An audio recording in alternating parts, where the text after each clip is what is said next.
विरोधकांना आपला पराभव स्पष्ट दिसत असल्याने त्यांनी अत्यंत खालच्या पातळीचं राजकारण सुरू केलं आहे. माझ्याविषयी बोलण्यास काहीच मुद्दे उरले नसल्यामुळे विरोधकांनी समता पतसंस्थेची बदनामी करण्याचा प्रयत्न सुरू केला असून इतक्यावरच न थांबता समता बँकेच्या कर्मचाऱ्याला काका कोयटे यांचे काम करतो असं म्हणत मारहाण केल्याचा गंभीर आरोप राष्ट्रवादी काँग्रेस पक्षाचे नगराध्यक्षपदाचे उमेदवार काका कोयटे यांनी केला आहे. सोमवारी रात्री प्रभाग क्रमांक 8 व 9 मध्ये आयोजित कॉर्नर सभेत ते बोलत होते. दरम्यान या प्रचार कॉर्नर सभेला नागरिकांची मोठी गर्दी झाली होती. गर्दीमुळे या सभेचं स्वरूप विराट सभेत रूपांतर झाल्याचं चित्र पाहायला मिळालं. यावेळी आमदार आशुतोष काळे यांनीही उपस्थितांना संबोधित करत पुढील 4 वर्षात कोपरगावचा चेहरा मोहरा बदलण्याचा निर्धार व्यक्त केला. राष्ट्रवादी काँग्रेसचे सर्व नगरसेवक व नगराध्यक्ष निवडून द्या, उर्वरित विकासाची जबाबदारी माझी असे सांगत त्यांनी विरोधकांचा समाचार घेतला. या कॉर्नर सभेला परिसरातील नागरिकांसह राष्ट्रवादी काँग्रेसचे पदाधिकारी व कार्यकर्ते मोठ्या संख्येने उपस्थित होते. निर्भीड न्यूज, योगेश डोके, कोपरगाव. खेळता न्यायालयाने त्यांचा दावा सुद्धा फेटाळून लावला. मग त्यांनी काय केलं? आशुतोष दादांवर टीका करण्यासारखं काही नाही, माझ्यावर टीका करण्यासारखं काही नाही. मग टीका कोणावर सुरू केली? माझ्या समता बँकेवर. समता बँक काय आहे तुम्हाला माहिती आहे? समता बँक कोपरगाव शहरातल्या शेकडो निराधार अपंग व्यक्तींना घरपोच रोज जेवणाचे डबे पुरवते. रोज गोडधोड जेवण सणासुदीला त्याच्यात पुरवतं, गरम गरम जेवण पुरवतं. त्याच्याप्रमाणे कोरोनाच्या काळामध्ये जवळपास 3.5 महिने 1000 लोकांना घरपोच जेवणाचे डबे पुरवले होते समता बँकेने. आपल्या जवळच्या एसटी स्टँडवर आम्ही एक माणुसकीचं मंदिर उभं केलेलं आहे. त्या मंदिरामध्ये कोणाला सर्वसामान्य माणसाला कपडे जर लागले ते कपडे द्यायचं काम आमचं गेल्या 4 वर्षापासून चालू आहे. आम्ही एक अभ्यास मंदिर उघडलेलं आहे, स्टडी पॉइंट. त्या स्टडी पॉइंटमध्ये ज्या सर्वसामान्य कुटुंबातल्या लोकांना घरी अभ्यास करायला जागा नसेल त्या 170 मुलं आणि मुली त्या ठिकाणी अभ्यास करायला येत आहेत. मी आज जेव्हा त्यांना भेटायला गेलो त्यांनी आणखी 80 विद्यार्थ्यांची यादी माझ्याकडे दिली. मी त्यांना सांगितलं आता शहराच्या मध्यवर्ती भागात करायच्या ऐवजी आपण वेगवेगळ्या भागामध्ये करू.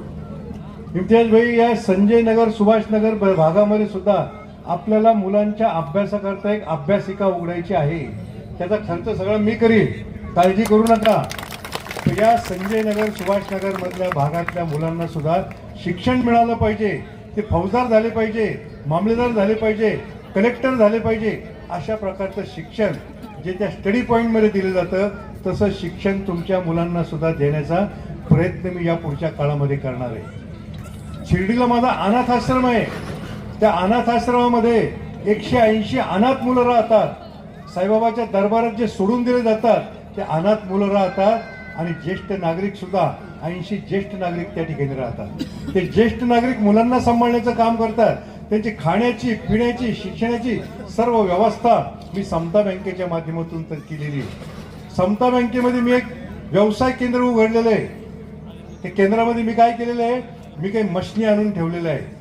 अगरबत्ती तयार करायची मशीन, कापूर तयार करायची मशीन, मेणबत्त्या तयार करायची मशीन, समईच्या वाती तयार करायची मशीन, निरंजनीच्या वाती तयार करायची मशीन, काही शिलाई मशीन आणून ठेवलेलं आहे. पेटीकोट, परकर तयार करायच्या मशीन. त्या ठिकाणी गावातल्या महिला येतात, व्यवसाय करतात आणि त्यांना रोजगाराची संधी आम्ही उपलब्ध करून देतो. अशा प्रकारचं समता बँकेचं नाव झालेलं असल्यामुळे मग विरोधकांनी काय केलं? समता बँकेवर टीका करायला सुरुवात केली. आमचे जे थकबाकीदार आहेत मोठे जे सगळे 420 आहेत त्यांना जमा केलं आणि त्यांच्या माध्यमातून टीका करायला सुरुवात केली. त्याच्याने काही उपयोग झाला नाही. आज त्यांनी आणखी पातळी सोडली. सकाळी आमच्या समता बँकेच्या एका कर्मचाऱ्याला त्यांनी मारलं, त्याला हॉस्पिटलमध्ये ऍडमिट करावं लागलं. आणि एवढेच करून ते थांबले नाही, पुन्हा आमच्या कर्मचाऱ्याला मागून ते पुन्हा पोलीस स्टेशनला अर्ज द्यायला गेले की याची चौकशी व्हावी. म्हणजे चोरची चोर वर शिरजोर, चोराच्या उलट्या बॉम्बा म्हणतात ना तसे त्यांच्या बॉम्बा आहेत. तरी सुद्धा आम्ही ही चौकशीसाठी आम्ही सगळे नगरसेवक पोलीस स्टेशनवर गेलो होतो. आणि या चौकशीचा, या गुन्हेगारांचा छडा आम्ही निश्चितपणे लावणार आहोत आणि त्यांना शिक्षा ही नक्की झाली पाहिजे. तशाच प्रकारची शिक्षा कोणाला करायची आहे? कोपरगाव शहरामध्ये महाराष्ट्र सरकारचा पैसा ज्यांनी वाया घालवला. गांधीनगर भागामध्ये स्विमिंग पूल बांधला 1.5 कोटी रुपयाचा. तिथं आज गाढवं डुकरं लोळतायत. एसटी स्टँड आहे आपल्या जवळचं, हे एसटी स्टँड उलटं बांधून ठेवलं. असे लोक येते. एवढंच नव्हे, त्या एसटी स्टँडमध्ये जे काही कोपरावचे विस्थापित झालेले आहेत, ज्यांच्या टपऱ्या उठलेल्या आहेत, त्यांना सगळ्याला तिथं गाळे बांधून देता आले असते. आम्ही सुद्धा तसा आग्रह धरला असता. पण लोकांचे प्रश्न सोडवायचे नाही, लोकांचे प्रश्न ताटकळत ठेवायचे आणि त्याचं भांडवल करून पुढची निवडणूक लढवायची, हे या लोकांचे उद्योग आहे. परंतु आम्ही कोणालाही विस्थापित होऊ देणार नाही. उलट विस्थापित असलेल्या तुमच्या या संजय नगर, सुभाषनगर भागातल्या लोकांना सातबारे उतारे देण्याचं काम आपण करू. या संजय नगरवर माझं प्रेम काय माहितीये का? नवीन लोकांना माहित नसेल, हे संजय नगर मी वसवलेलं आहे. मी स्वतः माझ्या हाताने प्लॉट टाकून दिलेले आहे. त्या काळात मी कोपरावच्या योग काँग्रेसचा अध्यक्ष होतो आणि भारताचे अध्यक्ष होते संजय आहे. त्याच्यावर या नगरावर माझं विशेष प्रेम आहे. या नगरातल्या सगळ्या राहणाऱ्या लोकांचे उतारे आपापल्या नावावर झाले पाहिजे, ही जबाबदारी तुम्ही आमच्यावर सोपा. आणि विरोधक कसे फसवत आहेत बघा. मी आता सांगितलं, स्विमिंग पूल, एसटी स्टँड, कोपराव शहराकरता मंजूर झालेलं खेळाचं मैदान सुद्धा तुम्ही संजीवनीवर कारखान्यावर पळवलं. याच्या उलट आशुतोष दादांचं काम बघा. पोलीस स्टेशनची 4 मजली इमारत बघा, न्यायालयाची इमारत तुम्ही जाऊन बघा, तहसील कार्यालयाची इमारत तुम्ही जाऊन बघा. ITI कॉलेज बांधलेलं आहे. अशोक दादा काळेंनी ते ITI कॉलेज बांधून ठेवलं होतं. त्याचं फक्त कंपाऊंड वॉल बांधायचं राहिलं होतं. ते सुद्धा या माजी आमदार त्यांनी निवडून आल्यावर केलं नाही. तर त्यांचं काय म्हणणं होतं, कोपरावच्या लोकांनी मला पाडलं, कोपरावचे लोक करंटे आहेत, त्यांचं काम मी करणार नाही. तेव्हा अशा तुम्हाला करंटे म्हणणाऱ्या या विरोधकांना तुम्ही धडा शिकवा, एवढीच माझी तुम्हाला विनंती. बोलण्यासारखे खूप विषय आहेत, पण एक विषय मला या ठिकाणी आल्यानंतर आठवला. सगळीकडे दूरपर्यंत मला महिलाच दिसत आहेत. इथं यायला मला 5 मिनिटं लागले. या कोपरगाव नगर परिषदेच्या प्रभाग नंबर 8 आणि 9 याच्या सरहद्दीवर असलेली कॉर्नर सभा तर म्हणताच येणार नाही, रेकॉर्ड ब्रेक गर्दी झालेली. काय कागदी एवढी गर्दी कुठल्या कॉर्नर सभेला तर नाही दिसली आपल्याला.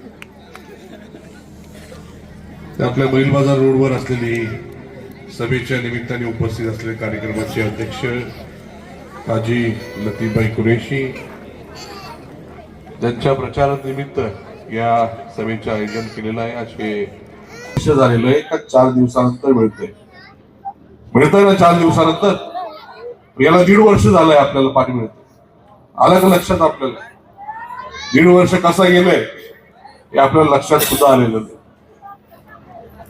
गेल्या 40 वर्षाचा हा प्रश्न आहे आणि आपल्याला सवय साठवायची लागलेली. आज सुद्धा 4 दिवसानंतर पाणी आल्यानंतर मी 10 दिवसाचं साठवून राहील.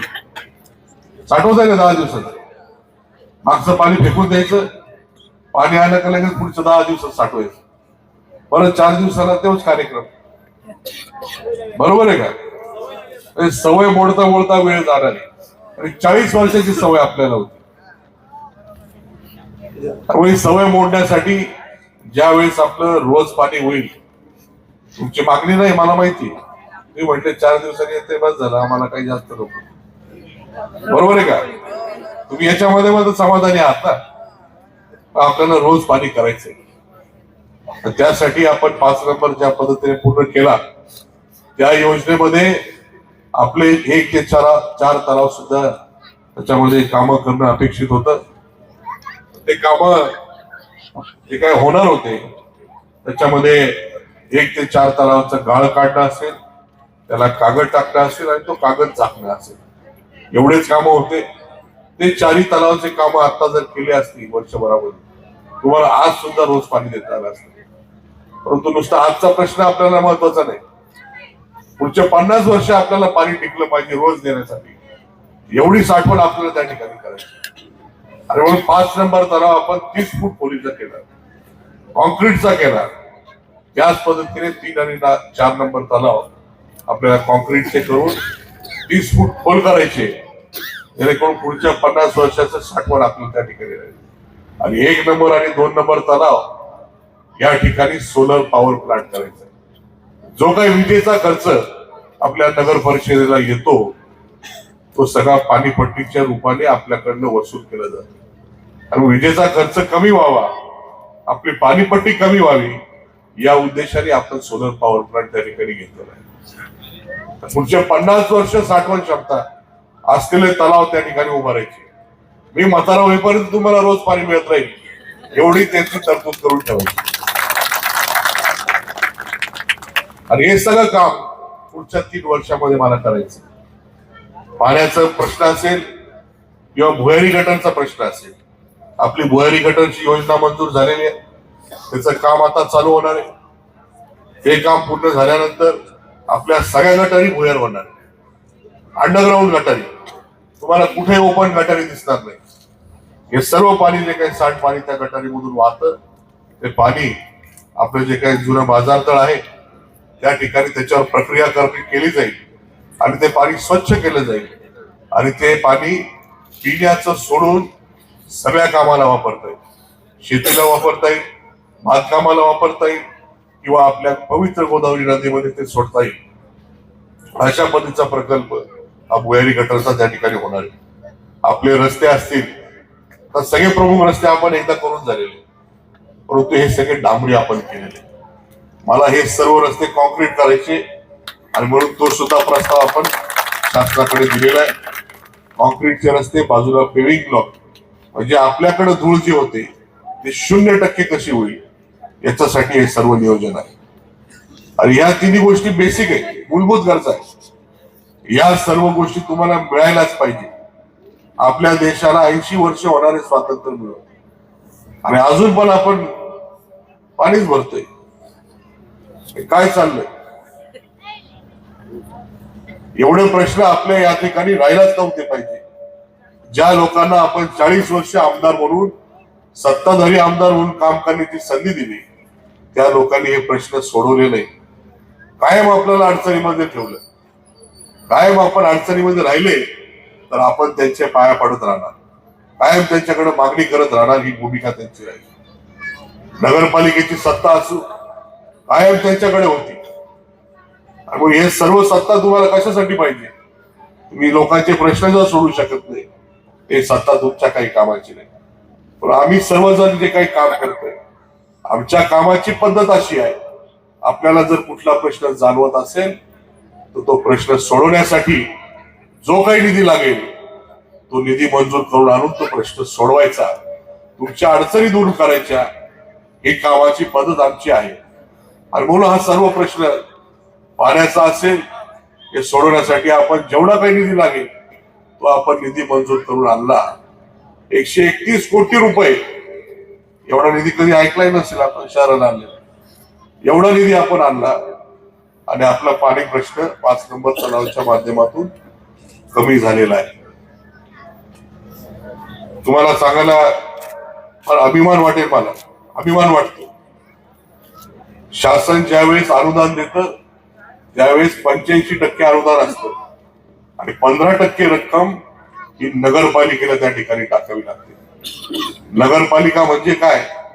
आपल्याकडनं गोळा केलेला पाणीपट्टी, घरपट्टीचा टॅक्स म्हणजे ते नगरपालिकेचं उत्पन्न. त्या माध्यमातून ही 15% रक्कम शासनाकडे भरल्यानंतर राहिलेला निधी येतो. पण तो 15% रक्कमचा जो निधी आहे तो सुद्धा मी राज्य शासनाकडनं 100% रक्कम ही शासनाकडनं मंजूर करून आणली. पूर्ण महाराष्ट्रामध्ये एकमेव नगरपालिका आपली आहे का आपल्याला 100% निधी हा राज्य शासनाचा मिळाला. 1 रुपयाची सुद्धा झळ तुमच्या घरामध्ये त्या ठिकाणी लागली नाही. ती 15% रक्कम जर कलेक्ट करायची झाली असती, 20 कोटी रुपये तुमच्याकडनं सगळ्यांकडनं वसूल झाले असते. 20 कोटी म्हणजे 10 वर्षाचा ऍडव्हान्स टॅक्स तुम्हाला भरावा लागला. अरे पण आपल्याला कुठेही झळ बसू नये म्हणून हे सर्व तरतूद शासनाकडनं त्या ठिकाणी मी केली. म्हणून आपला 5 नंबर तलावाचं काम त्या ठिकाणी पूर्ण होऊ शकलं. 3 मिनिट लागली. हे गटारी असतील, पाणी असेल, रस्ते असतील, हे तर कामं होतच राहतील. पण हे कामं आपल्याला 3 वर्षामध्ये संपवायची. याच्या पुढे जाऊन आपल्याला काम करायचं. काकाजींनी आपल्याला सांगितलं, आपल्या महिलांचा रोजगार या ठिकाणी आपल्याला त्यांना रोजगार उपलब्ध करून द्यायचा. जो काही आपली आवड निवड असेल त्यानुसार आपल्याला त्या ठिकाणी रोजगार करता यावा, आपल्या प्रपंचाला हातभार लागावा, अशा पद्धतीचं काम आपल्या सर्वांसाठी करायचं. आपल्याला या ठिकाणी कोपरगाव शहराजवळ किंवा शहरामध्ये MIDC आणायची, नवीन कंपन्या या ठिकाणी आल्या पाहिजे. जे आपले सर्व तरुण आहेत ज्यांना शहराच्या बाहेर जावं लागतं, प्रत्येकाला अपेक्षा आहे की आपण आई वडिलांच्या जवळ राहावं, आई वडिलांच्या आजारपणामध्ये म्हातारपणामध्ये त्यांचा आधार म्हणून राहावं, आपला प्रपंच आपल्या गावामध्ये करावा. दुर्दैवाने या ठिकाणी रोजगाराची संधी एवढ्या प्रमाणामध्ये उपलब्ध नाहीये. आपण या सर्व गोष्टीसाठी आपल्याला काम करायचं. आपले मुलं या ठिकाणी शिकले पाहिजे किंवा त्यांना काम मिळालं, त्यांच्या हाताला काम मिळालं पाहिजे, त्यांचा प्रपंच या ठिकाणी झाला पाहिजे, जिथं त्यांचा जन्म झाला तिथं त्यांना रोजगार मिळाला पाहिजे. यासाठी मला काम करायचंय.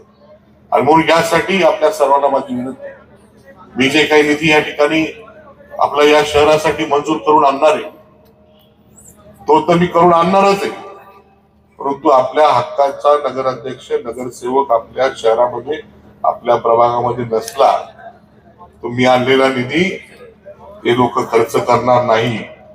तो 4 वर्ष तसाच पडून राहील. आणि ज्या वेळेस विधानसभेची निवडणूक 2029 या ठिकाणी आपल्या राज्यामध्ये लागेल त्यावेळेस तुम्ही मला विचारणारच, नाही बडबड झाली तुझी, काय कामं केले सांग बरं, बरोबर आहे का नाही? आणि म्हणून माझे काम मी प्रामाणिकपणे पार पाडणार, मी माझी जबाबदारी प्रामाणिकपणे पार पाडणार आहे. जो काही निधी लागेल तो मंजूर करून आणणार. पण माझ्या हक्काचे नगराध्यक्ष नगरसेवक जर नसले तर ही कामं त्या ठिकाणी होणार नाही. हे कामं रखडवण्याचं काम या ठिकाणी नगरपालिकेच्या माध्यमातून होईल. आणि म्हणून माझी आपल्या सर्वांना कळकळीची विनंती आहे, सर्वच्या सर्व नगरसेवक आणि नगराध्यक्ष आपण सर्वांनी घड्याळ चिन्हाचे निवडून द्यावे, एवढी विनंती आपल्याला या ठिकाणी करायला मुद्दामून आलेलो आहे. आता जबाबदारी आपली आहे. ज्या पद्धतीने आपण सर्वांनी मला पुढचे 4 वर्ष आमदार म्हणून काम करण्याची संधी दिली, 4 वर्ष तर राहिले नाही माझे, 4 वर्षानंतर निवडणूक होणार आहे, पण ही 4 वर्ष तुम्ही मला जबाबदारी टाकलेली आहे. त्याच पद्धतीने नगरपालिकेची 100% जबाबदारी माझ्यावर टाकावी आणि पूर्णपणे जबाबदारी माझ्याकडे दिल्यानंतर जसे कामं होत नाही मी पाहतो त्या ठिकाणी